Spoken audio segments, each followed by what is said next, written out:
My name was Amanda Hale. I was 42 years old when I found myself inside a concrete box with no windows and no sounds. 1 hour a day, a shower. The rest, cement, silence, and thoughts. I talked to myself, drew on the wall with my finger, remembered the smells of the past. It wasn't loneliness that threatened me, it was my own mind. But the worst part wasn't fear. The worst part was that I began to find meaning in it. And this is my story.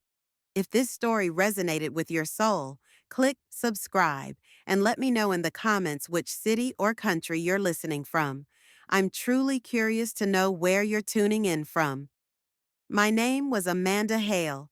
I was 42 years old, and until the moment that steel door shut behind me, I had been an accountant in Portland, Oregon.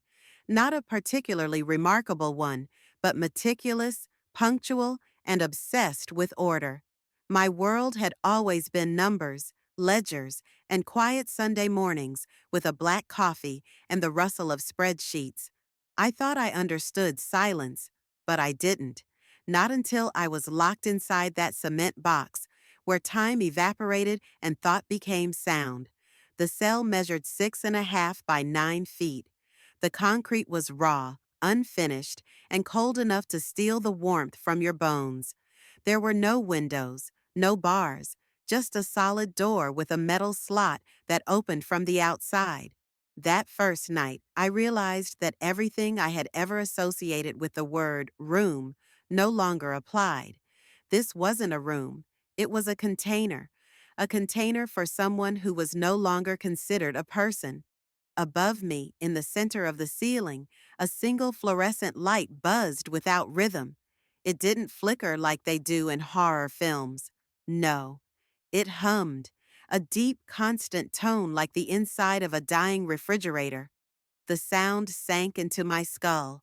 I began to imagine it forming cracks along the bones of my forehead, as though the noise itself was trying to carve a way into my thoughts. I tried to block it out by breathing, counting the seconds between each inhale and exhale, but the sound would always catch up, overtaking my pulse, flattening my heartbeat into its droning monotony. There was a stainless steel toilet in the corner, bolted to the floor like an anchor in an ocean of gray. Next to it, a sink that only spat water for 5 seconds at a time when I pressed the cold, stiff button. No mirror, no shelf, no soap, just water, metal, and my own reflection in the warped steel if I leaned close enough. What I saw that first night was not myself. It was a distortion, skin stretched by stress, eyes diluted by fluorescent white, hair limp and directionless, a face smudged out of focus. They gave me a thin blue mat, not even half an inch thick. I laid it on the floor and curled into it, but the cold seeped through instantly. There were no blankets, no pillow. I folded my jumpsuit beneath my head and tried to imagine it was soft. It wasn't. The cement drank all warmth. I felt as though I was lying directly on the bones of the earth. I didn't sleep. I listened. I listened to everything and nothing. The shift of the metal door slot, opening for inspections every 15 minutes. The occasional flush from another cell, echoing through the pipes like distant thunder. But mostly it was the light, that sound it made. It began to feel less like a noise and more like a presence, like something sentient above me, watching, pressing down. I wondered if anyone else could hear it like I did, if the buzzing would ever stop, if it had always been there in my life, unnoticed, waiting. In the absence of time, I became obsessed with tiny things. The texture of the cement, the way my breath left a faint mist on the steel toilet in the morning, the pattern of hair follicles on the inside of my arm. I started cataloging them like I used to log receipts. Day 1, 3 lines in the concrete near the left wall. Day 2, small stain near the base of the door that resembled a comma. There were no clocks, no windows, no sun. Only these markers, these inventions of time to reassure myself that I was still existing in something sequential. I thought about my hands. I stared at them, palms open, trying to remember how they used to move, how they once danced over keyboards, scribbled notes in planners, held cups, faces, keys. Now they just sat, limp on my knees or clasped together, cold and still. They looked older in that light. I rubbed my thumb across the callus on my middle finger, left there from years of holding pens.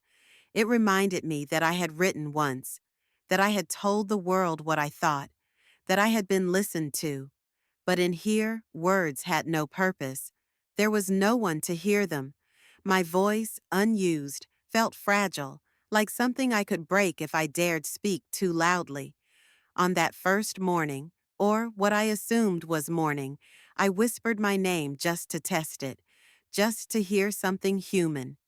The sound disappeared into the cement like a secret swallowed by the walls. I remember kneeling at the far corner of the cell, pressing my fingertips against the floor, hoping to feel some vibration, something beyond myself. There was none. The concrete was mute. I leaned forward until my forehead touched it and stayed like that, breathing in the scent of dust, mildew, and something sour that lived in the pores of the room. I began to realize how loud memory could be when everything else was quiet. Faces appeared. My sister's laugh, bright and clipped like clinking ice. The taste of birthday cake frosting from when I turned 8. My father's brown leather shoes and the creak they made on the front porch. These things didn't come gently. They rushed in, flooding the space like a breached dam, overwhelming me. I wanted them and hated them. They were too vivid, too unreachable. They reminded me that I wasn't made for silence. I had been built in noise. Now I was disassembling. That first day stretched endlessly. The concept of time dissolved. My body didn't know when to sleep, when to eat. Hunger came and went like weather. The tray slot opened once, dry meat, 2 slices of bread, lukewarm water. I ate without tasting, not because I wasn't hungry, but because I didn't want to feel anything that connected me to the outside. Food was from there. I was here. When the light dimmed slightly, only barely perceptible, I told myself it was night. I curled again on the mat, but this time I didn't try to sleep. I just laid still and listened to my own breathing. I focused on the rise and fall of my chest, counting as high as I could before forgetting the number, then starting over. That was how I measured hours, by losing count of them. Somewhere in that first night, I accepted something terrifying, that this place wasn't trying to break me. It was trying to erase me, not with cruelty, but with stillness, with sameness, with the dull repetition of nothing. And I was afraid that if I didn't resist, I would become like the walls, gray, silent, and without edges. I didn't cry, not because I was strong, but because tears require a kind of release I wasn't ready to surrender to. Crying would make it real. So I clenched my hands and pressed my back against the wall and told myself stories. I described the last sunrise I had seen. I listed my favorite scents: cinnamon, gasoline, the pages of new books. I tried to remember the lyrics to a song I used to hum in the car on the way to work. I got to the chorus and couldn't finish it. I stared at the light. It stared back. And we stayed like that until sleep came like an animal, slow, creeping, and uninvited. That was day 1. At least I think it was. There was no way to be sure anymore. I began to count things I couldn't see, sounds behind the walls, cracks in the cement that I was sure had grown longer, darker, my own thoughts, multiplying like mold spores in a sealed jar.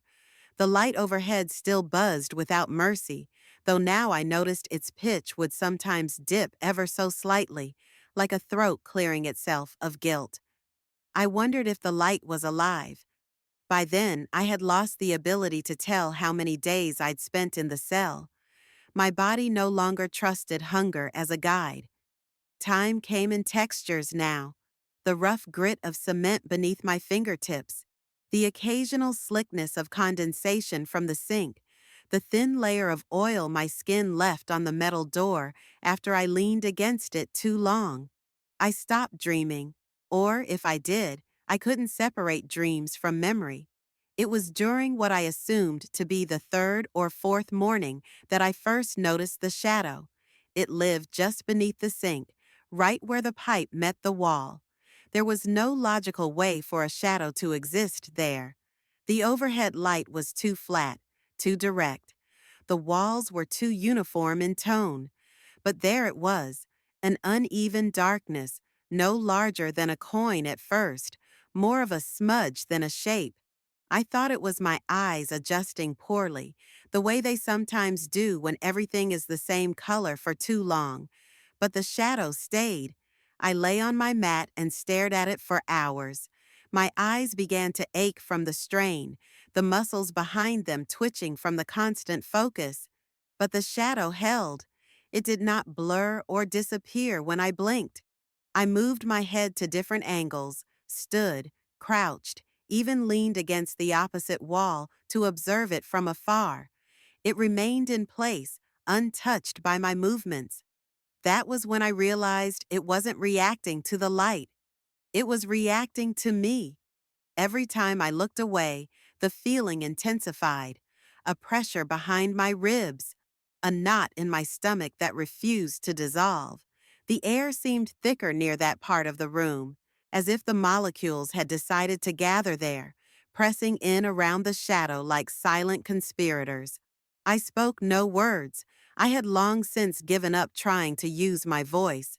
But I did reach out, one trembling hand inching toward the sink, fingers extended like antennae. The metal was as cold as ever, the pipe firm.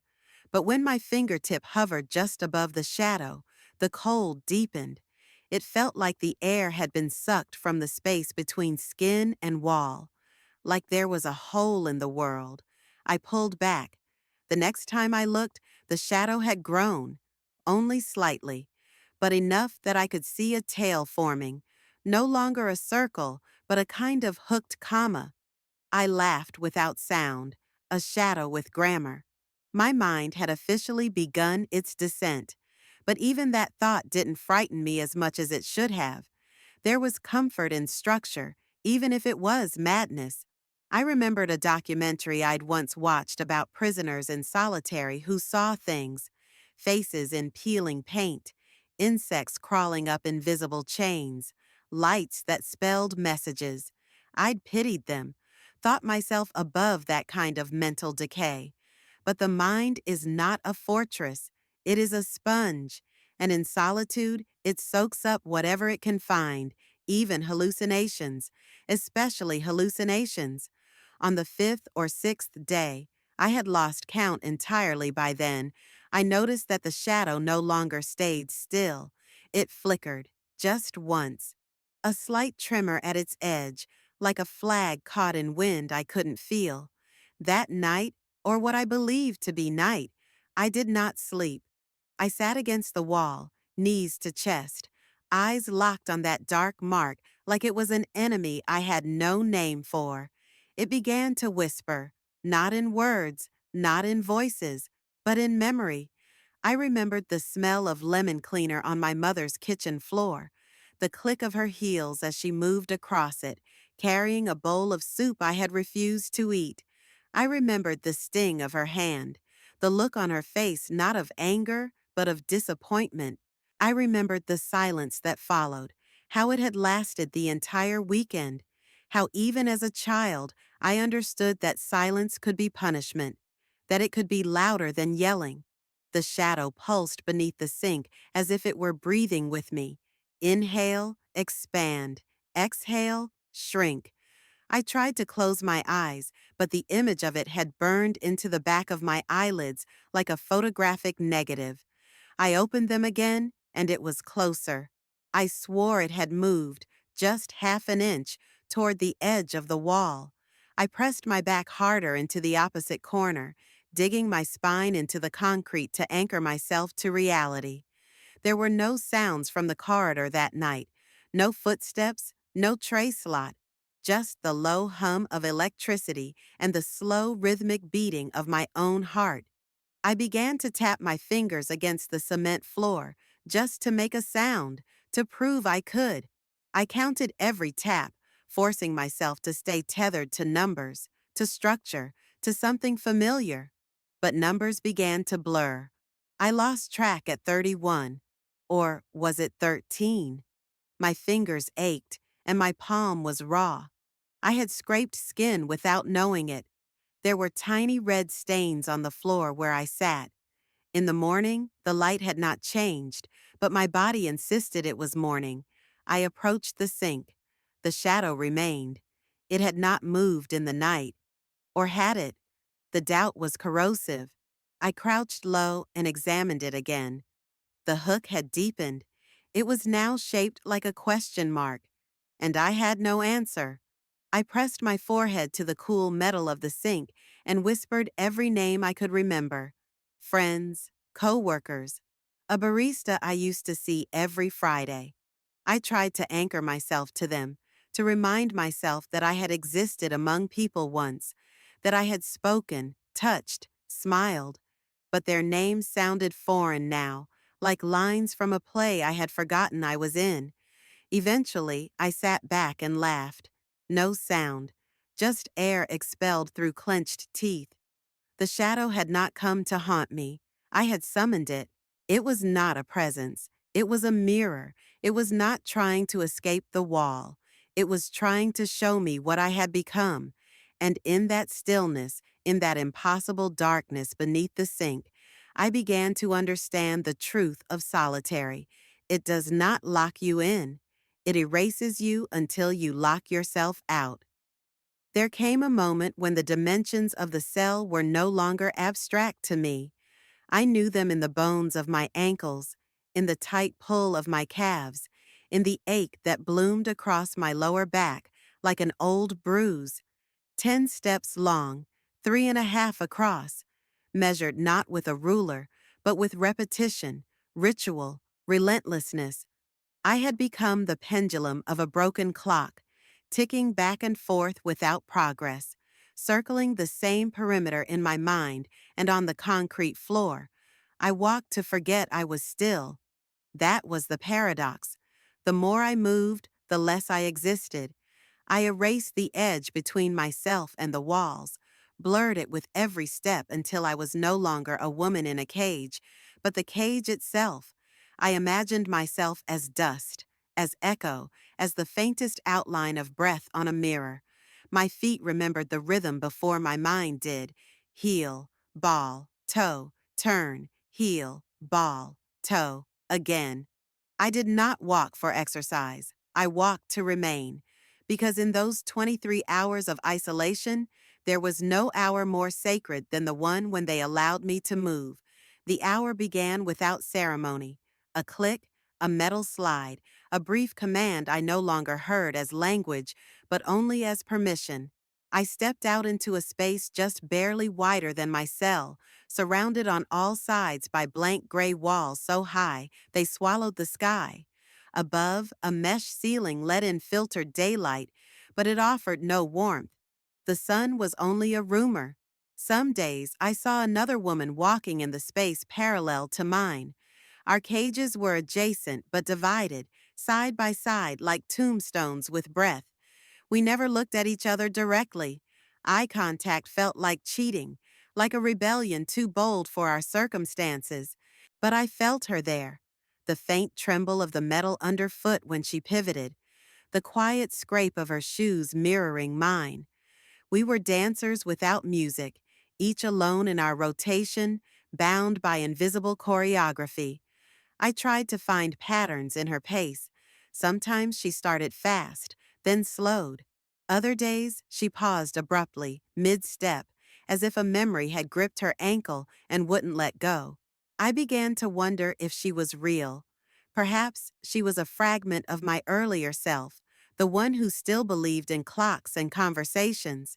Perhaps I was walking beside my own ghost. Time did strange things in that space. 1 hour felt like both a gasp and a lifetime. I would begin the loop thinking I had just started, then look down and see that my shoes had worn a path in the dirt. Thin lines etched like veins, evidence that I had passed here hundreds of times.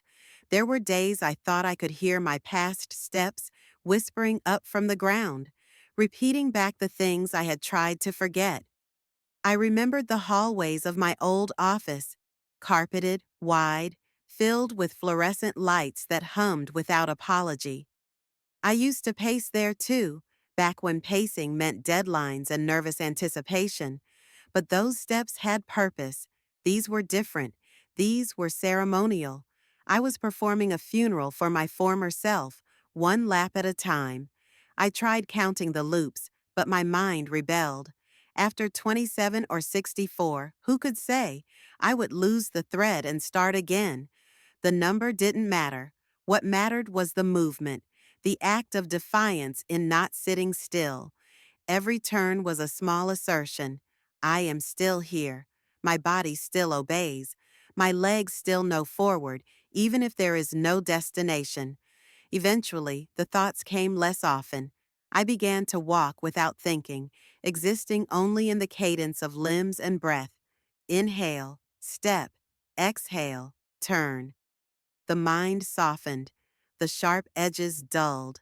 That was the trick of isolation.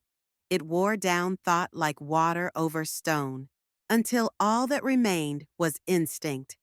One day, in the middle of the hour, I stopped. It was not planned. My foot hovered mid-step, then lowered itself slowly, carefully, as if I had stepped on something alive. The air around me was heavy. I realized I had forgotten my name. It struck me not as terror, but as an odd fact, a blank spot on a form. I could remember the way my name looked on business cards, the font, the crispness of the white paper, but not the actual sound of it in my mouth. I stood there in the enclosure, a woman shaped like silence, and waited to see if the memory would return. It didn't. The guard outside barked something unintelligible. The hour was over. Back inside, the cell felt smaller. My limbs had expanded, grown greedy with motion. Now they folded themselves again into the neat confines of obedience. I sat on the cot and stared at the opposite wall, where a hairline crack ran from floor to ceiling. I traced it with my eyes, over and over, until it became a river, a path, a scar. The hour of circling feet had passed, but its ghost remained. I still felt the rhythm in my muscles, the pressure of the turn in my hip. My shoulders ached with invisible momentum. I wondered how many days it would take before the walk would become a dream and the cell the only truth. In sleep, I walked. I walked through corridors that stretched into darkness. I walked beside women I couldn't see but felt in my ribs. I walked until my feet left the ground, until I was moving without touching anything, until I dissolved into motion itself. And then I woke, back to the stillness, back to the box, back to the crack in the wall that waited for my eyes like a ritual. But I had touched the hour again. I had tasted the shape of outside, even if it was still inside. And as long as I could walk in circles, I told myself, I had not yet become the wall. Not entirely. Not yet. The walls began to breathe. At first, I thought it was just my imagination reacting to the stale air and lack of stimulation. But as the days dragged on in their shapeless way, the surface of the concrete around me no longer seemed inert. It pulsed in my peripheral vision like lungs inflating slowly, exhaling invisibly. The color changed slightly depending on where I sat or stood, gray morphing to yellowish pink, as if some subterranean flesh had begun to press outward from the other side. It wasn't brick anymore. It was tissue. I stared for hours at one particular panel near the bed. A stain had formed there, faint, irregular, shaped like an open palm. It looked as though someone had once reached out and pushed hard, leaving part of themselves behind. I would not have called it a hallucination. Hallucinations were supposed to be explosive, vivid, theatrical. This was more insidious, a whisper of something not meant to be seen, a suggestion, not a performance. I began to sense the presence of skin everywhere. My own first, dry, cracking, tight across my knuckles, as if it too wanted to shed itself and become part of the walls. But then other textures crept into my awareness. The ceiling overhead, usually so flat and uncaring, seemed now to ripple faintly like goosebumps on flesh. The floor, when I pressed my bare feet against it, felt warm in places. I told myself it was my body playing tricks, nerve endings misfiring, imagination rebelling against isolation. But some part of me, the part not ruined yet, knew it was more than that. I was fusing. There's a particular horror in becoming what you fear. I had always imagined confinement as something external: steel doors, iron bars, rules. Now I realized it was interior. It lived inside your skin. It used your own body as a cage and sat there grinning, waiting to be acknowledged. The cell was no longer around me. It was under me, inside me, becoming me. I ran my fingers across the cinder block, rough and crumbling at the edges, but beneath the texture I felt a heartbeat, not fast, not slow, just steady, like mine. And when I pulled my hand away, the faintest residue of warmth remained on my fingertips. I held them up to the dim ceiling light, trembling. They looked normal, nails chipped, skin pale, but I could still feel the echo of contact.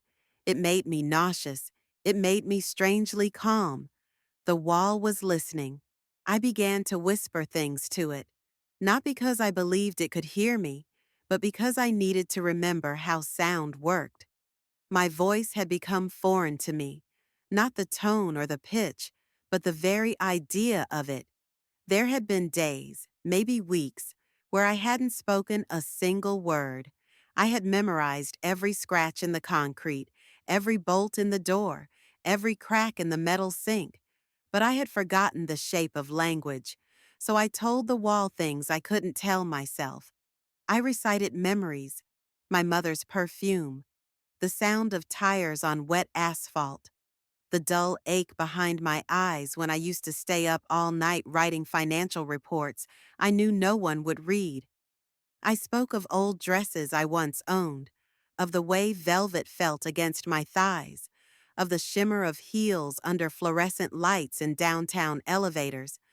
I spoke of silence, not this kind, but the kind that followed laughter at a dinner table, the silence of being full, the silence of belonging. And then the wall responded, not in words, but in temperature, in breath. The air changed subtly, curling against my neck like the exhale of a sleeping animal. I closed my eyes, not out of fear, but something closer to reverence. I wanted to be absorbed. I wanted to press my entire body against that wall and vanish into its porous surface. Let the skin accept mine. Let the bones behind it find mine. I didn't dream much in solitary. Sleep came like a punishment, never a relief.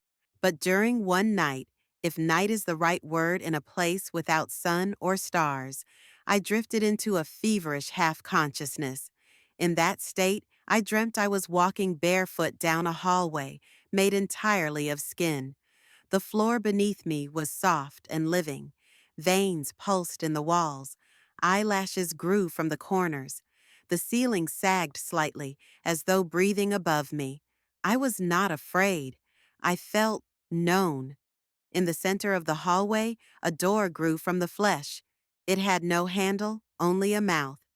I leaned close. It whispered one word, over and over: stay. When I awoke, I found myself sitting upright on the bed, knees pulled tight to my chest, nails dug into my arms so deeply I had left half moons in the skin. The walls were still, the stain remained, but the air smelled faintly metallic, like blood warming on a radiator. I tasted salt on my tongue and realized I'd been crying in my sleep. The human body was never meant to be alone for so long. Without mirrors, you forget your face. Without voices, you forget your name. Without touch, you begin to decay, not visibly, but molecularly, spiritually. The decay sets in like rot beneath wallpaper. Slow, sure, irreversible. I counted my bones by feel, ran my hands down my legs, across my ribs, over the notch of my collar. I needed proof I was still singular, that I hadn't melted into the architecture entirely, that my body was still a boundary. But the wall watched. I knew it. I could feel its attention like pressure behind my eyes. It wasn't malicious. It wasn't even sentient. It was simply there, as much a witness as a container, like skin stretched too tightly over muscle, like memory you can't unremember, like guilt that settles in and forgets how to leave. That day, I pressed my forehead to the cool concrete and exhaled for what felt like the first time in years. The wall did not respond. Or maybe it did, but only in silence, its most articulate form of speech. And for a moment, I understood something terrible and true. I was no longer a prisoner in a cell. I was a woman inside a body, and that body had begun to forget where it ended. Time lost its name. I stopped counting the days, not because I no longer cared, but because the numbers turned on me. They became cruel companions, whispering reminders of the hours I would never retrieve. I had drawn hash marks on the wall at first, thin scratches with a broken comb tooth, each one a testament to endurance. But eventually they blurred, overlapped, and dissolved into something meaningless. I no longer knew if I had been there for 30 days or 300. That morning, or what I believed was morning only because the overhead bulb flickered a little longer than usual, I noticed something strange. My hand, lying idle on my thigh, was trembling. Not the type of tremor that comes with cold or fear. This was a rhythm, a soft inner pulse that made my fingers twitch, then curl slightly, as if trying to grasp something that wasn't there. I pressed my palm against the cement floor, hoping to steady it. That was when I felt it. Grainy, gritty. Something fine and dry had settled beneath the curve of my lifeline. I lifted my hand. A light dusting of sand clung to my skin. Sand. There was no sand in solitary, no earth, no wind to carry dust from outside. The cell was a vacuum, scrubbed, bleached, lifeless. But in that moment, I saw the particles as clearly as if I were on a beach. A handful of tiny golden specks shimmered against my flesh, each one like a memory returning without warning. And then I remembered the desert. Years ago, before prison, before disgrace, I had taken a trip to Arizona, a silent retreat at a monastery near the edge of the Sonoran border. I had gone not for religion, but for silence. I told everyone it was for clarity, but it was really about escape. On the third day there, I had wandered off the trail during one of the sanctioned walking meditations. The heat was violent, the air thick with dust. I found a flat stone and sat, legs crossed, eyes closed, trying to pretend I was more than a woman in running shoes with a broken mind. And then I opened my palm. Just like that, no purpose, no plan. I let the desert wind fill it with sand. I had stared at that handful for what felt like hours, watching the grains shift with each breath I took. Some lodged into the crease between my fingers. Others fell gently, tumbling back to the earth that birthed them. It felt like proof that something still moved inside me, that I wasn't entirely hollow. And now, years later, in a place where time and terrain had no meaning, the sand had returned. It didn't make sense, and I didn't want it to. I sat on the floor, breathing in the stillness, my hand open like a bowl. The dust remained, unmoving, golden against the gray. I stared so long that the shape of my hand disappeared, leaving only the sand. Memory became smell. I could taste the dry wind. I could hear distant bells from the monastery courtyard, the muffled chant of someone praying in another room. My body responded before my mind did. I shifted into the same pose I had taken years ago. Back straight, ankles tucked, hands resting lightly on my knees, facing upward. A strange peace fell over me. Not joy, not relief, but a temporary truce between myself and the silence. For that hour, I was not locked in. I was not reduced. I was not punished. I was simply there, breathing, sitting, holding something ancient and wild in the curve of my hand. I closed my eyes and waited. At some point, the hallucination, or whatever it was, faded. The air thickened again. The sand disappeared. When I opened my palm once more, it was empty. Just skin, pale, dry, cracked, but different somehow, as if it had touched something real. I stood up slowly, my joints stiff from stillness. My legs protested, but I welcomed the ache. Pain was proof of occupation, of inhabiting a body, of existing. Later, lying on the cot, I pressed both hands flat against my chest. I could feel my heart, slow but steady. I imagined grains of sand traveling through my bloodstream, like messengers from another life, leaving traces of heat and motion in the quiet corridors of my veins. In that moment, I understood something small but significant. Solitary confinement was not just about isolation from others. It was exile from place, from story, from self. The mind, stripped of landmarks, begins to dig. And somewhere in that excavation, if you're lucky or cursed, you find fragments, not of who you were, but of where you once felt alive. That handful of imagined sand reminded me I had lived. I had stood in sunlight once. I had walked across real ground that burned underfoot. I had closed my eyes and felt something warm fill my hand without asking for it. And now, even in this sealed tomb of metal and stone, that warmth found its way back to me. It didn't save me. Nothing did, but it made the walls less cruel. And for 1 hour, in a place where time no longer spoke, I remembered the sound of wind. And that was enough. The door didn't open with a scream. It groaned low and long, as though reluctant to remember how to move. I didn't stand, not at first. I had almost forgotten the purpose of my legs, how knees bend, how muscles obey when called upon. For days, or weeks, or lifetimes, I had only ever needed to sit, to lie, to tremble. But then it happened.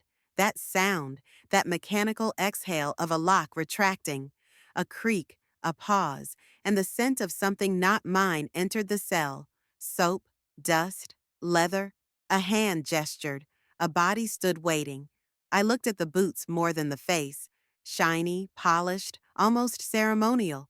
The laces were perfect, a pattern of control. They didn't speak. They never spoke. So I stood. It was like lifting myself from underwater, every limb heavy with memory. My spine unfolded slowly, like an accordion that had been crushed in storage. My feet ached even before they touched the ground properly, and when I tried to step, the soles protested. It was not pain, not exactly. It was surprise. I took one step, then another. The hallway outside was blinding, not because it was bright, but because it was not mine. The cell had become a womb, twisted and cruel, but familiar. Now I had entered something alien. A corridor painted with chipped cream walls, a strip of flickering fluorescence above, faint buzzing, a plastic scent layered over bleach. They walked ahead of me. I followed. And that was when I realized I didn't know how to move forward anymore. I had spent so long walking in circles, imagining tiles, marking invisible borders on concrete. Every step was once a loop, a dance performed for no one in a theater made of gray. Now each step was a breakage, a betrayal of what had kept me sane. We passed other doors. None opened, but I felt the presence behind them, like animals sensing the air shift before a storm. I wanted to knock, not to ask for help, but to remind myself that voices still existed, that breathing was still a communal act. The hallway narrowed, or perhaps I expanded, taking up space I hadn't owned in a while. I could hear my own footsteps echoing. It startled me, sound, mine, unfiltered. I looked down. My shadow walked with me again, a flickering outline on the linoleum floor. It had a head, shoulders, arms, legs. It moved when I moved. It didn't lag behind or stretch unnaturally like the hallucinations on my cell wall. It was obedient, real. The walk ended at a stairwell, an actual staircase. I stared at it like a relic. Steps, real ones, climbing things. I hadn't climbed anything in months, years maybe. My knees didn't agree to the concept immediately. They wobbled. My hands found the railing, cold steel, ribbed for grip, still slick from someone else's palms. The first step was the hardest. The second felt worse. My muscles screamed like they'd been awakened from a coma. Halfway up, I paused, not from fatigue, but from awe. The view from the middle of a staircase is unlike any other place. You're between levels, neither above nor below, neither held nor free. It is a perfect metaphor. I stood there and thought, if I die on these stairs, at least I'll die in transition. A creature not yet returned, but no longer buried. I climbed on. At the top was another hallway. Longer, brighter. A window existed there, a real one. I knew it was real because I could smell it before I saw it. That peculiar scent of aged sunlight filtered through thick glass. It carried the warmth of dust, the heat of silence, the echo of seasons changing. I stopped in front of the window and looked out. The sky was pale, washed out, drained of color like it had been left in bleach. A few trees in the distance clung to the last pieces of fall, tired orange leaves that curled at the edges like old paper. Beyond them, a fence. Beyond the fence, the shape of the world I once knew. Cars, roads, the illusion of speed. And in the middle of all that movement, I stood still. The officer gestured again. This time I followed without thought. My body had begun to remember what it meant to obey signals. A turn, a door, a room. Not solitary, but still a cell. Larger, shared, another bunk, a toilet with no lid, a table bolted to the wall. But it was something else that caught my eye. Color. A bedsheet in pale blue. A plastic cup in lime green.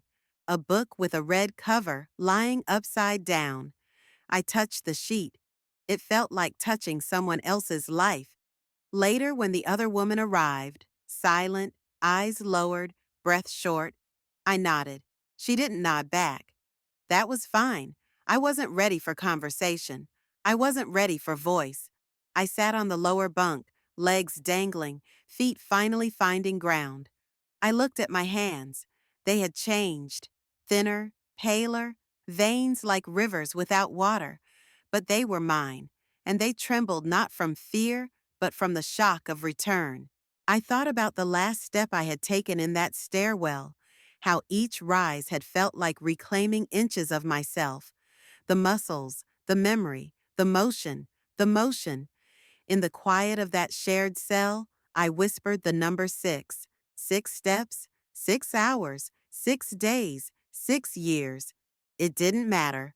What mattered was that I had taken steps backward, out of the silence, out of the concrete, out of the circle I had walked for so long that it nearly became my grave.